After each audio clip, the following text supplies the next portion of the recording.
got to know football, right? You can't lead a football team if you don't know football.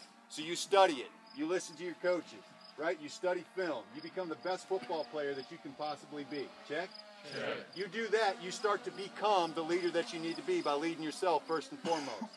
Next, you need to know. You need to know yourself. What are your strengths? What are your weaknesses? Operate in accordance with your strengths and seek to overcome your weaknesses. Your strengths and your weaknesses sum up to be your character. Your character. So we're going to remember something. I4C. Say I4C. I4C. Okay, that's integrity, courage, commitment, competence, and candor. Okay, first and foremost, integrity. You got to be consistent with your thoughts, your words, your actions. If your words and your actions don't match up, you're not somebody who can be trusted. Check? Check. So you got to be a man of integrity. Then you have to have courage. You have to have commitment. You have to have confidence, and you have to have candor. What's candor mean? Anybody know what candor means? Honesty. Speak to me directly, right? We're not passive aggressive. We're assertive in our communication. What you say is what you mean, and what you mean is what you say. Check? Check. Okay. So, know yourself. That's your character. Finally, do. In order to lead yourself, the number one thing you got to do is you got to want to lead. So you got to seek responsibility and take responsibility for your actions. A great mentor and friend of mine said you can't steer a parked car. You can't steer a parked car. You ever try to sit in a parked car and try and steer it? It's tough, isn't it? But what about if that car is moving? It's easier to turn, right? So seeking responsibility and taking responsibility for your actions, that's about taking initiative. You see something that needs to be done, do it. You see something that needs to be done, do it. It's picking up that piece of trash. It's taking care of that towel, right? Nothing's above a leader of character who wants to serve the team. Check? Check. Okay, so seek responsibility, take responsibility for your actions. The second thing you're not going to do is you're never going to point the blame, right? The reason why I'm late is because of so-and-so. We don't do that, right? We take responsibility for our own actions.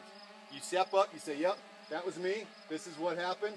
I'm gonna correct it, and I'm gonna move forward. It's not if you make mistakes or when you make mistakes, it's how quickly you get back up and we keep moving in the right direction. Check? Check. Okay, so leaders provide vision, direction, and motivation to a group of people towards a chosen goal. What do you need to be, know, and do to lead yourself? You need to be technically and tactically proficient. You're a football player. We're football players. Check? Check. Okay. You need to know yourself, your character. What are your strengths? What are your weaknesses? Live out of your strengths, overcome your weaknesses. Finally, what do? You seek responsibility, you take responsibility for your actions. Last piece, man. Leadership isn't a solo sport. It involves people. This is your class. I want you to look left and right to you right now. Left and right. This man sitting next to you is the reason why you lead. The reason why you're doing what you're doing is for your brother next to you. Man, this is your class.